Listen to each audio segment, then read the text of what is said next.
Según APTA, el autocuidado y vida doméstica es cuidarse, bañarse, secarse, cuidar las partes del cuerpo, vestirse, comer, beber y todo esto velando por la salud de uno mismo.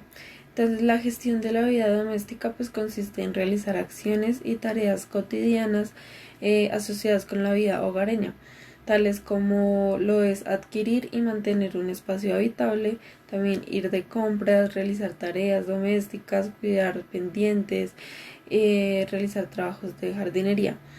El fisioterapeuta aquí utiliza pruebas y medidas para emitir juicios sobre si una persona está preparada para asumir y reanudar la vida independiente con o sin la necesidad de tecnologías de asistencia o adaptadores. Entonces las pruebas y medidas iniciaríamos con la escala de Bartel.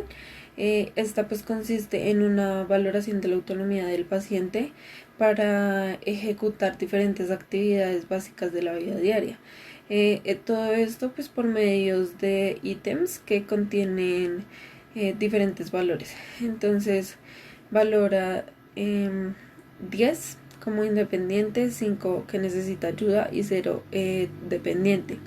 El resultado pues va graduado de dependencia o igual a 60 pues es algo leve y 100 es totalmente independiente.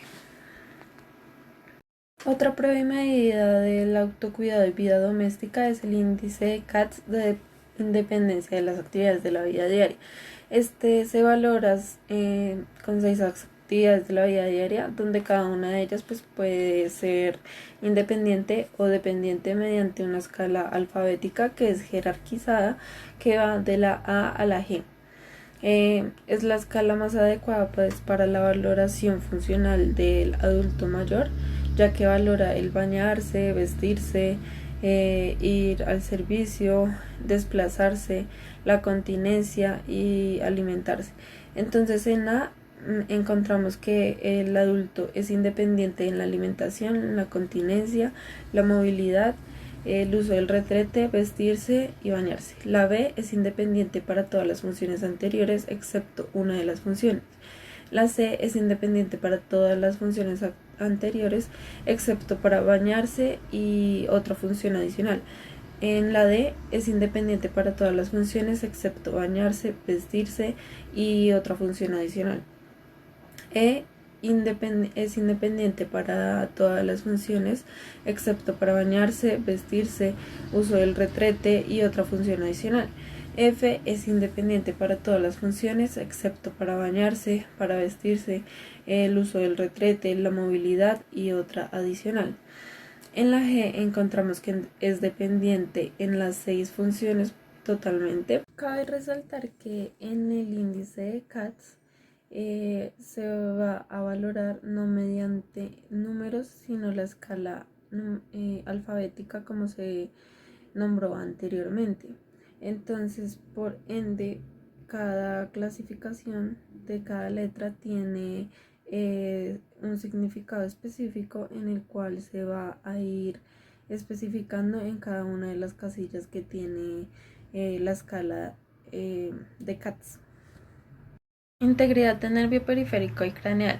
La integridad de nervio periférico y craneal es la solidez de 12 pares craneales conectados al cerebro, incluidos somáticos, componentes viscerales, aferentes y eferentes. La integridad del nervio periférico es la solidez de los nervios espinales, que estos incluyen sus componentes aferentes y eferentes. En las pruebas y medidas encontramos pues una valoración de cada uno de los pares craneales. En el nervio olfativo, que es el par craneal 1, se haría con la estimulación olfativa a partir de diferentes sustancias. En el nervio óptico, que es el segundo par, se hace una exploración la cual está basada en una evaluación de 4 aspectos. La primera es la agudeza visual, que se hace una evaluación lejana y cercana. Entonces la agudeza visual lejana se suele utilizar la tabla de Snell, o en caso de pues no contar con esta se puede utilizar la evaluación menos precisa con el método de cuenta los dedos. Entonces aquí se le va a pedir al paciente y se le va a ir mostrando al paciente la mano a diferentes distancias pidiéndole que cuente el número de dedos que se le están mostrando y los que distinguen claramente. En cuanto a la agudeza visual cercana, aquí se utiliza la tabla de Jaeger. Esta pues muestra una serie de texto al tamaño decreciente de la carta de Rosenbaum. Pues aquí muestra las letras y números que deben colocarse a 30 centímetros de distancia del paciente, y se identifica pues cuál es la línea de tipo más pequeña que puede leer. Aquí pues los campos visuales también se valoran. Pues esta es una prueba que es clínica y es más sencilla para evaluar la campimetría visual por confrontación, en la cual pues el fisioterapeuta compara los campos visuales. Aquí pues se asume que la visión es periférica y normal. Aquí se hará el fisioterapeuta enfrente del paciente con una distancia aproximadamente de 1 metro. Ambos pues van a cubrir un ojo de manera contralateral. Entonces el fisioterapeuta va a taparse el ojo izquierdo y el paciente va a taparse el ojo derecho. Entonces aquí van a tener que mantenerse mirando fijamente con el otro ojo descubierto, y pues el fisioterapeuta va a desplazar el dedo índice o algún otro objeto que tenga a lo largo de los ejes principales del campo visual. Entonces sería en el campo superior, inferior, temporal y también hacia la mitad, que sería nasal. Entonces aquí a la misma distancia de ambos, el paciente pues deberá indicar cuando vea o deje de ver el dedo o el objeto que se le está mostrando, ya sea pues en superior, inferior, temporal o medial. La técnica pues permite que se identifique defectos importantes del campo visual, como lo podría ser la hemianopsia y algunas cuadrantanopsias. También se evalúa el fondo del ojo, se evalúa en una habitación que deberá oscurecerse lo más posible, con el fin de favorecer la dilatación pupilar y pues así facilitar la exploración más fácilmente. Adicionalmente a esto pues se le indica que mire hacia un punto fijo al paciente lo más distante que pueda, o sea, lo más lejos que pueda. También pues favorece la dilatación pupilar, y pues esto hace incidir al rayo de luz del oftalmoscopio en el ojo a explorar a una distancia de 30 a 35 centímetros en dirección nasal, o sea, medial. Una vez identificado el reflejo del ojo, aquí se acerca pues lentamente hasta que se obtenga una imagen, y en la cual se observará pues la retina y se siguen los vasos hacia la retina nasal hasta pues encontrar el disco óptico, y luego de esto siguen los vasos hacia la periferia en cada una de estas de las 4 nombradas anteriormente, de las 4 direcciones nombradas anteriormente. Finalmente pues se le pide al paciente que mire directamente a la luz que se le está proporcionando para poder inspeccionar brevemente la mácula. En los nervios oculomotores, que está el tercer, el cuarto y el sexto par craneal, estos nervios pues se evalúan en conjunto, ya que pues estos inervan a los músculos de los movimientos oculares. Aquí pues el fisioterapeuta debe estar mirando continuamente los movimientos oculares que realice el paciente, pues esto es para poder determinar si son conjugados y también si son simétricos. Entonces aquí pues se debe inspeccionar la amplitud y la simetría de la hendidura palpebral dada por el músculo elevador del párpado del tercer nervio craneal, ya que por ejemplo la paresia completa del tercer nervio produce una caída del párpado o ptosis palpebral. También pues se debe evaluar que la mirada esté conjugada, o sea, que sea normal, es decir, que ambos globos oculares se encuentren simétricos y en la posición central, que es adecuada al momento de que estén en reposo. y pues que no presenten ninguna desviación, porque pues esto ya se tomaría como una patología. Para explorar los movimientos oculares se le pide al paciente que siga con la vista y sin mover la cabeza el dedo del examinador. Aquí pues deberá moverse a las direcciones de la mirada. Entonces hacia el lateral actúa el músculo recto externo, que es del sexto par craneal. Hacia medial actúa el músculo recto interno, que es del tercer par craneal. El movimiento de arriba y lateral es el actual músculo recto superior, que es del tercer nervio craneal. Abajo y hacia lateral actúa el músculo oblicuo inferior, y abajo y medial también actúa el músculo oblicuo superior, que es del cuarto nervio craneal. El nervio trigémino, que es el quinto par craneal, pues se encarga de transmitir la sensibilidad a la cara y pues dar la inervación motora a los músculos de la masticación. Entonces aquí están los músculos ptericoideos, los temporales y los maceteros. En la función motora aquí se va pues a hacer una inspección que se valora el trofismo de los músculos maceteros y temporal. Se le pide al paciente pues que apriete fuertemente los dientes mientras el fisioterapeuta va a palpar en ambos músculos, o sea, bilateralmente. Después, esto se va a realizar con el fin de evaluar el tono y la fuerza de estos músculos. También puede explorarse solicitando al paciente que realice movimientos contra resistencia puesta por la mano del fisioterapeuta. Por ejemplo, podría ser el hecho de abrir la boca o mover la mandíbula lateralmente, esto contra la resistencia que se le ponga al paciente. Aquí pues también hay una función sensitiva.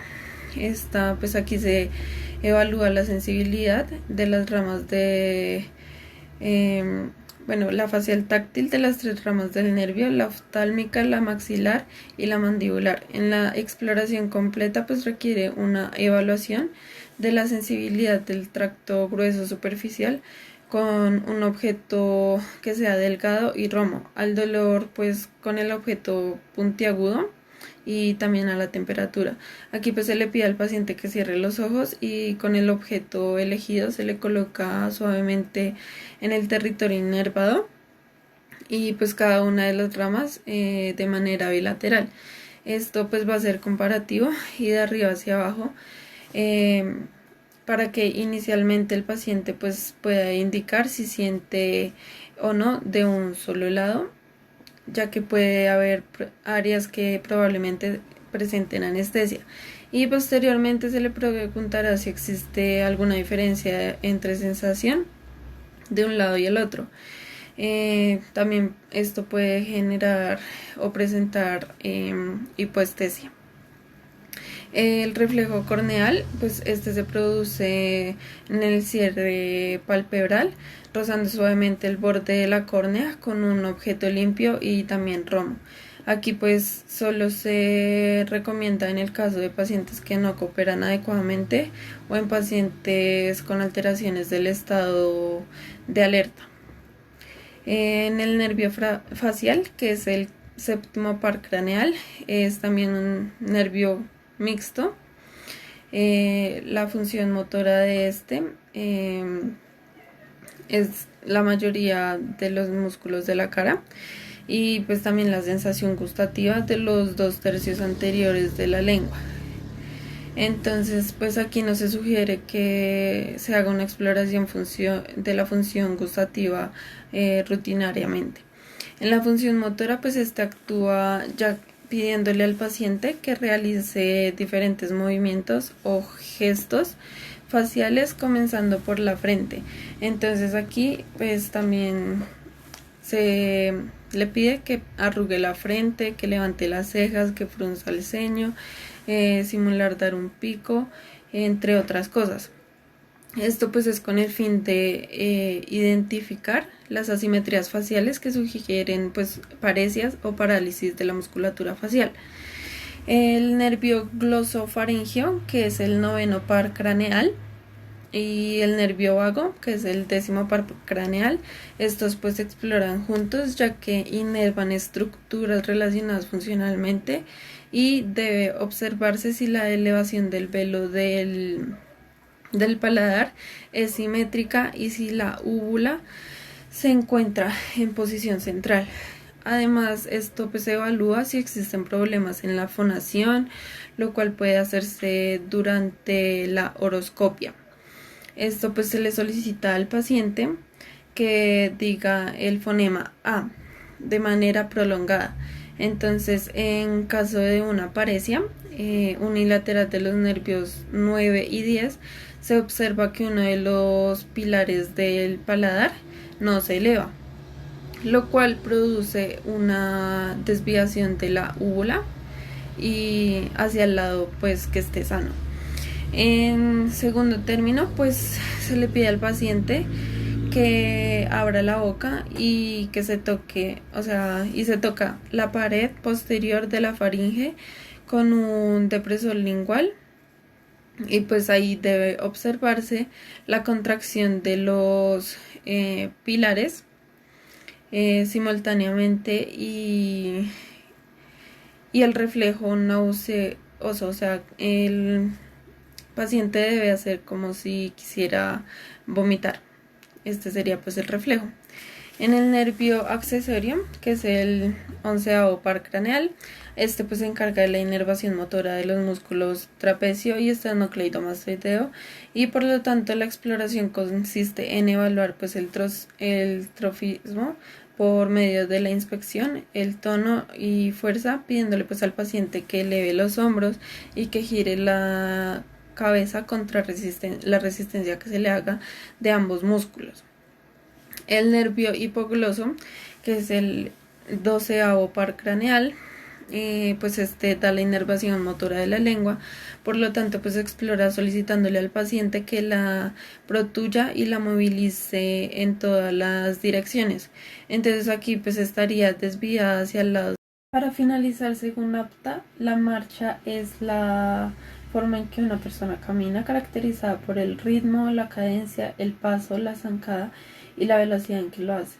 Las pruebas y medidas de esta está la escala de Tinetti, la cual evalúa tanto la marcha como el equilibrio del paciente, analizando la longitud y la altura del paso, la simetría del paso, la continuidad de los pasos, también la trayectoria y la postura de la marcha.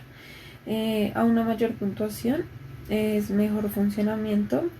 La máxima puntuación de la subescala de la marcha es 12 y para el equilibrio es 16. La suma de ambas puntuaciones pues da en sí el riesgo de las caídas que se puede generar en el paciente. Entonces, a mayor puntuación hay menor riesgo de que hayan las caídas. También encontramos otra prueba que sería el análisis de la huella plantar. Pues en esta prueba básicamente se le pedirá al paciente que camine sobre una cartulina negra. Se le aplicarán pues unos talcos para que al pisar sobre la cartulina se quede pues la huella ahí verificada. Entonces pues aquí se evaluará tanto la longitud del paso, la simetría del paso, la continuidad que hay entre los pasos, la trayectoria y la postura que hay en la marcha. Entonces aquí pues se podrá ver si el paciente va más hacia o traspasa la línea media o la respeta. Entonces aquí se podrá ver también si tiene el pie normal, si tiene el pie plano, en el cual se puede ver que el arco interno pues se encuentra más aplanado, también el pie cabo, donde el arco interno es más grande de lo normal, y también el pie valgo, en donde la carga del pie se va y se desplaza hacia el lado interno.